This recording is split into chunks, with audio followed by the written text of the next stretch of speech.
Ndabasuje nitwa ashaka Emmanuel nje kubagezaho amakuru mu buryo bwihuse cyane nje kubabwira ko Uburusiya bwapfobeje ibiganiro na Zelensky. Trump aburira ko Putine ahubwo ashobora kuba adashaka amasezerano.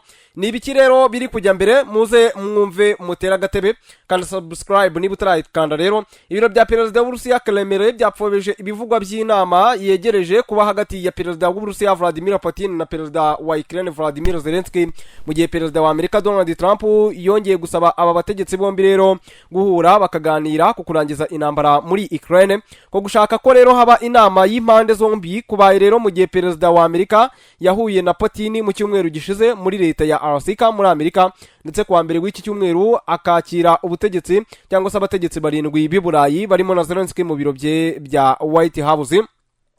Trump yemeye ko rero iyi ntambara ngo igoye kuyirangiza, ndetse yemera ko rero perezida w'Uburusiya gashobora kuba ahubwo adashishikajwe no kurangiza intambara. Kwa kabiri Trump yaravuze ngo ibya perezida Putine turabimenya nko mu byumweru bibiri biri imbere, ashobora kuba rero adashaka amasezerano. Trump rero nta makuru arambuye atanze, yongeyeho ko rero Putine yaba yugarijwe n'ibintu bikomeye igihe rero byaba ari uko bimeze. Hanyuma avugana n'umunyamakuru w'umunyamerika Mark Levin utangaza ikiganiro cyo kuri radio kiri mu murongo wo gukomera ku bya kera cyabaye mu ijoro ryo kuwa kabiri, Trump yumvikanishije ko byaba byiza cyane Putine na Zelensky bahuye we adahari. Yongeyeho ko rero ngo yakwitabira inama yabo bategetsi bibaye ngombwa, ariko ko ngo ashaka kureba uko bigenda. Kwa mbere perezida w'Uburusiya yabwiye Trump ko rero yiteguye kwakira igitekerezo cy'ibiganiro bitaziguye na Ukraine, ariko ku munsi wakurikiyeho minisitiri w'ububanyi n'amahanga w'Uburusiya Sergei Lavrov we yapfobeje rero uko kwiyemeza ibiganiro, ndetse n'ubusanzwe kwari kudasobanutse neza cyangwa se mu gusubiramo intero ikoreshwa kenshi na Kremlin. Lavrov yaravuze ko ngo inama iyo ari yo yose yaba byasaba ko itegurwa buhoro buhoro uhereye rero ku rwego rw'inzobere, hanyuma rero bikanyura mu ntambwe zose zisabwa. Dmitry Palinsky wungirije rero uhagarariye Uburusiya mu muryango w'abibumbye ONU yabwiye BBC ko ngo nta muntu n'umwe wanze ko habaho ibiganiro bitaziguye, ariko ngo ntikwiye rero kuba inama y'umuhango gusa. Kwa kabiri byatangajwe ko rero Putin yumvikanishije kuri Trump ko Zelensky ashobora kujya mu nama mu murwa mukuru Moscow w'Uburusiya, ikintu rero cyangwa se ibintu bishoboka ko Ukraine itakwemera na rimwe. Iki cyifuzo rero gishobora kuba ahubwo ari uburyo ngo bw'Uburusiya bwo gutanga amahitamo yo kwigerezaho cyane ku buryo rero Ukraine idashobora kuyemera. Ibi biganiro rero byabaye mu minsi mike ishize, bigaragara ko rero byahaye Trump gusobanukirwa gushya kukuntu rero iyi ntambara ari ingorabahizi, ndetse n'imanga iri hagati y'ibyo Uburusiya busaba ndetse na Ukraine ihagaze. Hanyuma rero agahenge yarataga cyane ko ngo ashobora kwemeranyaho na Putine ngo nikagezweho. None ubu perezida wa Amerika yavuze ko ngo Ukraine n'Uburusiya bikwiye ahubwo kugera ku masezerano y'amahoro arambye, ariko hari intambwe runaka cyangwa se hari intambwe runaka yatewe mu bijyanye no kwizeza umutekano Ukraine. Zelensky n'abategetsi b'Iburayi basa nk'abemeje Trump ko kwiyemeza ibyo bizaba ingenzi cyane ku busugire bwa Ukraine mu gihe rero amasezerano y'amahoro yaba agezweho. Kwa kabiri Trump yavuze ko Amerika ishaka gufasha abanyaburayi mu kirere, ndetse ngo nibaramuka rwose bohereje ingabo muri Ukraine igihe haba habayeho agahenge cyangwa se amasezerano y'amahoro, nubwo yavuze ko rero ngo adashobora ahubwo kohereza ingabo za Amerika muri Ukraine. Perezida rero wa Amerika ntiyavuze mu buryo rero burambuye niba ubwo bufasha bwo mu kirere bushobora kuba bujyanye n'amakuru y'ubutasi cyangwa se ikoreshwa ry'indege z'intambara.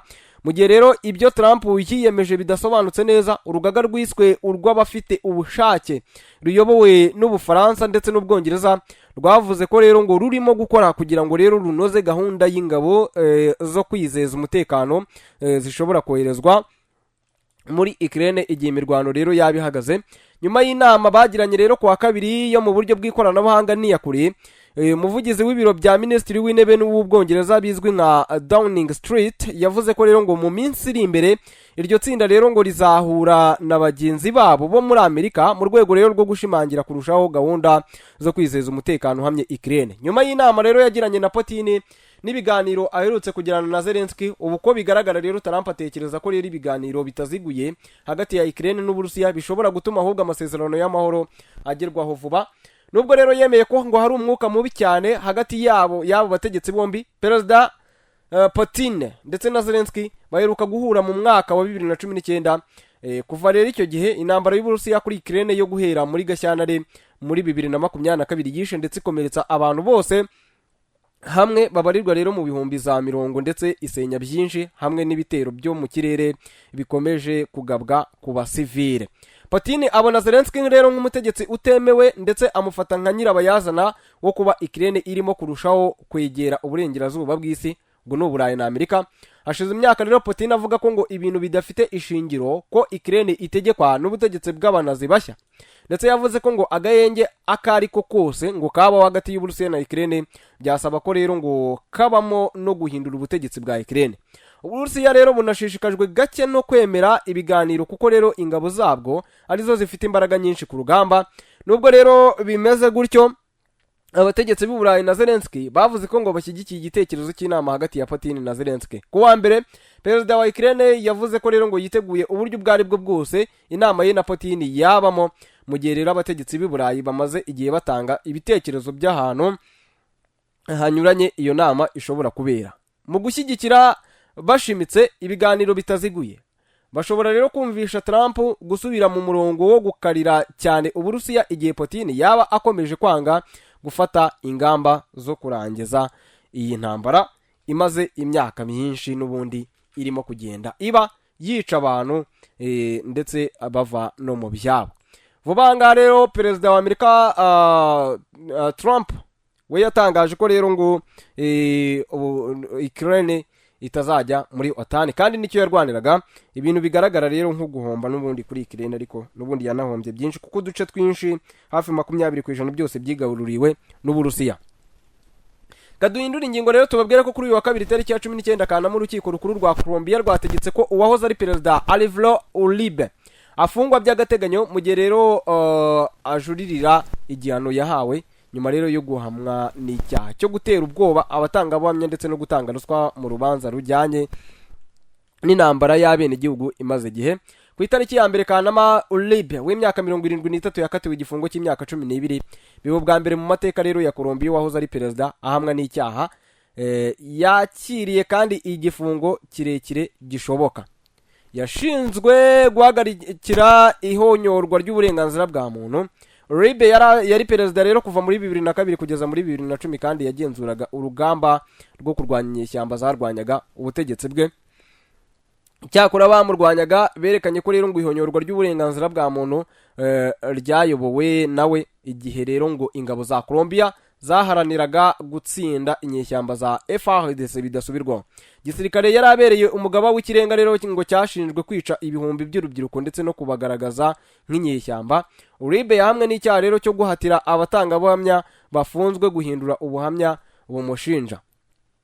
Uyahakanye ibyo aregwa kandi yajuririye icyo gihano yahawe, avuga ko ngo uru rubanza rero rushingiye kuri politiki kandi ko ngo rwatewe n'abarwanyaga ubutegetsi bwe. Ubu rero bayobowe na perezida Gustavo Petro uri ku butegetsi. Ngibyo rero ngayo nguko ngewe nuku nyasoje ari kuvugwa mu mahanga. Yicano yitwa rero Ubuvumbuzi official. Bibaye byiza rero wasiga ukanze subscribe kugira ngo dukomeze tugendane 5 kuri 5 kandi dukomeze tubane.